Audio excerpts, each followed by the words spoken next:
Hey everyone, welcome back to bageltcg. Today we're going to be doing a deck tech for Bravo in Classic Constructed. This is going to be a budget guide.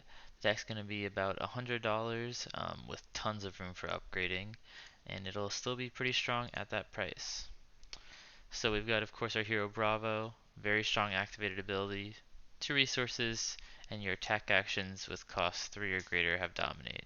That'll just be 1 usually because your attack actions don't have go again. So basically you'll give your one big swing go again or dominate, um, which is very powerful. Our weapon is pretty strong as well. It costs 3 to attack with and hits for 4. But if you have 2 or more cards in your pitch zone with cost 3 or greater, it gets plus 2. So if you pitch 2 blues, that or any pitch 2 of any card that has 3 or more cost, which is most of our deck, it'll swing for 6, which is really solid. You can kind of block with 2 cards and hold back 2 cards to be able to swing with a pretty big weapon. Our equipment is where we have to keep most of the budget. This is definitely the weaker point of the deck when you're going on a budget. Most of the main deck isn't affected too terribly, but the equipment is going to suffer a little bit. So we're running Goliath Gauntlets, which you can destroy and give your next attack action with cost 2 or greater plus 2. Pretty solid to get some extra damage in. Um, I think the main thing we're missing with these 3 pieces that all got downgraded right here is basically the ability to block more efficiently. Usually we can block for 2 with our arms in Crater Fist and 2 for our chest with Tectonic Plating. We're also running a Hurt and Cross Trap here as our budget option. You destroy it and it will give your next attack action. It'll make it cost 2 less. So these I guess you can kind of combo together if you want your next attack action to cost 2 less. And cats are fighting under the desk. If you want your next attack action to cost 2 less and then give it plus 2 also, maybe if you're doing for a big turn there, right? Our head we can block with, just for 1 here for Battle Worn. And then after you blocked with it, you can later on use the action to pay 1, destroy it, and your hero gets +1 intellect until end of turn. So you'll draw 5 cards at the end of your turn. That doesn't have go again, which is the important thing there. Which is pretty unfortunate that it doesn't have go again there. But basically it means, if you're not attacking that turn, or if you attacked with go again somehow, you can use this at the end of your turn to draw up to 5. If you had to block your opponent a lot and you have 1 resource left over in your hand, you kept like a red or something in your hand or any kind of card. If you kept a blue, let's say, any kind of card, you can use that. So this is fine. It's just an okay headpiece. Like I said, your equipment's mostly where your budget hits the hardest. The legs are the same though. We have Null Rune Boots for when you're playing against Viserai or Chain, to have that Arcane Barrier on their Rune Chance. We have Time Skippers for the Prism matchup. You pay 3 and destroy it to gain 2 action points. That's if they're playing Arclight Sentinel to ruin your chains. Probably the only matchup you're going to play it in, but there might be others I'm not completely aware of. And then Mage Master Boots are our default ones. You pay a resource, you destroy it, and your next non-attack action gets go again. So a lot of your auras that you play will have go again if you have the resources to play that aura and then swing again, which you probably will. So these are good to let you do a little bit more on a turn that you're playing one of your auras. Most of our attacks are similar. You're missing like 1 or 2 powerful attacks, but mostly we're playing just an absolute massive amount of blues with 48 blues. Is that what we're looking for? Pitch 45 blues right here. Sorry, wrong one. We're playing 48 cards though with cost 3 or greater, so a lot of blues, a lot of 3 or greater cost to turn on our Anathos and just swing for a bunch. We still need our Crippling Crushes, so these are going to be his main attack. You're going to want to save these Crippling Crushes up for when you have the Crippling Crush and 3 blues. So you can pitch for 9 resources, activate Bravo for 2, and then Crippling Crush for 7 to have an 11 dominate. That's like his big turn, right? That's what you're really trying to get off. We have lots of other blues. Mostly these are going to be pitched, but sometimes you'll swing with one of them. Some are better than others. Debilitate's pretty good. Buckling Blow's pretty good. The higher cost ones, obviously, Cranial Crush is pretty good. Disable's one of the strongest ones, which is why we play the yellows as well. And then Spinal Crush is another one of our big hitters here. So these will be kind of intuitive as you play with them. These are all pretty budget. The only expensive ones is I think Crippling Crush is about $5 to $7 a piece. Spinal Crush is maybe $3 or $4 a piece. Most of them are all under $1. Outside of that, they're either cheap cards that are majestic or super, or just commons and rares. So it's a pretty budget suite here.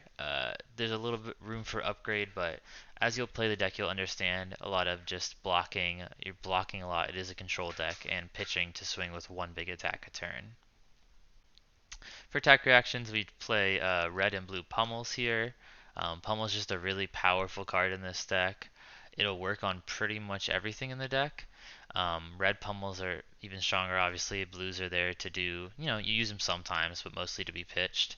And, it'll make them discard a card if it hits, and it'll get it over the top. So, very powerful card. Probably not going to use it on your weapon unless you're going to kill them with that attack, get lethal with it, but usually you're just going to really get over with one of your powerful crush attacks. It'll basically activate the crush and make them discard, so red pummel's really powerful here. The blues are mostly for pitch. Since we are a control deck, we're running a large suite of defense reactions. We're running the classic Fate for Scenes and Sync Blows, and then we're also running blue unmovables, as they are a 3-cost pitch for blue, so we're going to be able to pitch these a lot to turn on a lot of stuff in our deck. And we're running the blue Staunch Response. This is a great card if you want to pitch it, for since it's a blue, or if you block with it and then pay the resource cost, it blocks for 8. So if you need to pitch 2 cards and then block with this for 8, it's technically worse than just blocking with 3 cards, but it still does its thing. And you can play it out of Arsenal maybe, so then it's better.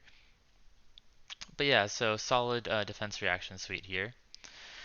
We're playing a lot of life gain, so we're playing all 6 Blessing Deliverances. The reds will hopefully gain us 3 life apiece. The blues will usually be pitched or gaining us 1 life.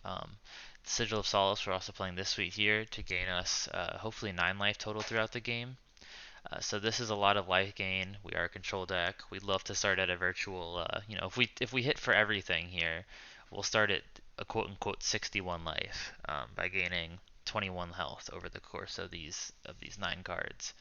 But usually we're just trying to play the reds of everything. So if we're hoping to hit with all that, it's 18 life. But yeah, lots of life.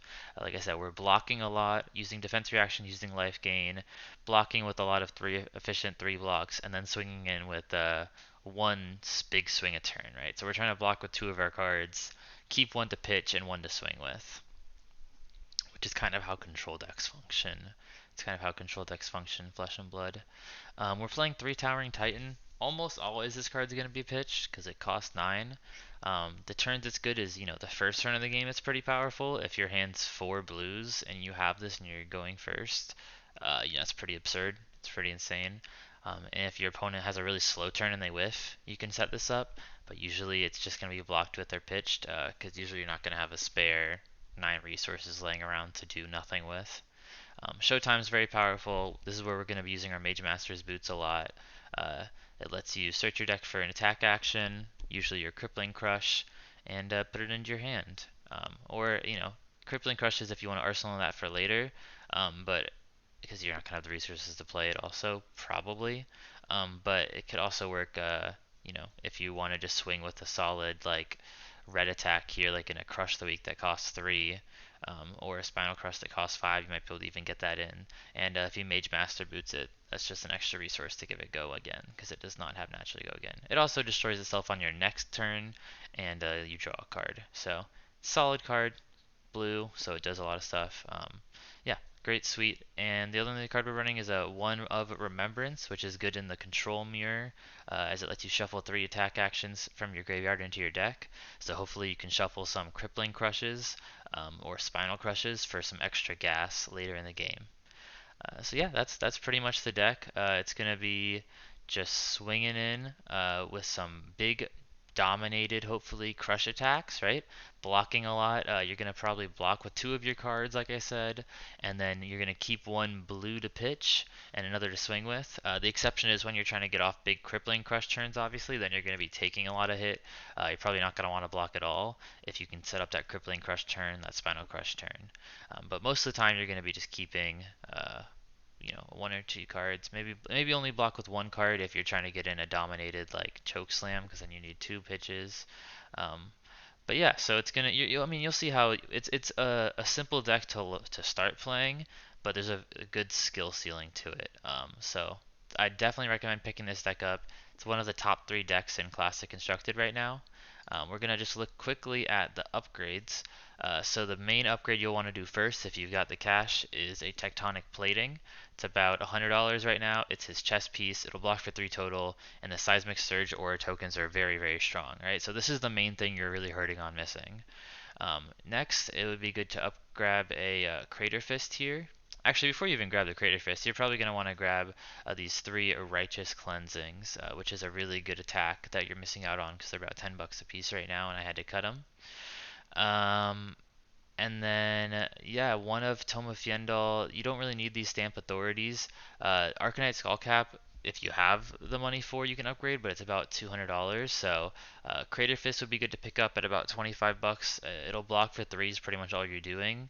You're almost never going to activate it because it just costs a lot, and it's just a basically worse version of Goliath Gauntlet. The nice thing is that it'll block for 3 and then die. So that's a lot of efficient blocking.